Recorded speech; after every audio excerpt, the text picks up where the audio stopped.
Hello friends, welcome to RJ online academy. இந்த வீடியோவில் காந்தியும் ஆதார கல்வியும் இது சம்பந்தமான சில முக்கியமான டிஆர்பி எக்ஸாமுக்கு பயன்படக்கூடிய சில முக்கியமான பாயிண்ட்ஸை நம்ம பார்க்க போகிறோம். காந்தியும் ஆதார கல்வியும், அதாவது காந்தி அண்டு பேசிக் எஜுகேஷன்.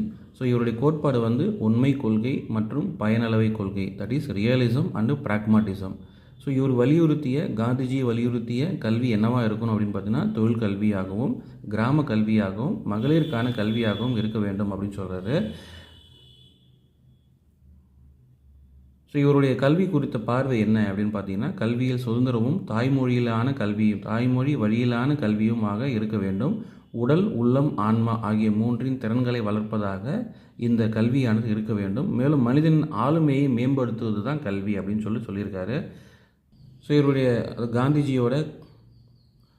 காந்திஜியின் கல்வி கோட்பாட்டோட குறிக்கோள் என்னென்னா, செய்வதன் மூலம் கற்றல், கற்கும் போதே பொருளீட்டல், மேலும் அந்த கல்வியின் மூலமாக தற்சார்பு நிலையையும் தன்னிறைவையும் அடைதல், மேலும் பள்ளியை கூட்டுறவு சமுதாயமாக்குதல், கைத்தொழில் பயிற்சி. ஸோ இது எல்லாமே முக்கியமான பாயிண்ட்ஸ். இது எல்லாமே காந்தி உருவாக்கிய சபர்மதி ஆசிரம பள்ளியானது உண்மை, அன்பு, சகோதரத்துவம், கூட்டுறவு, சுயசேவை, தற்சார்பை அடிப்படையாக கொண்டது.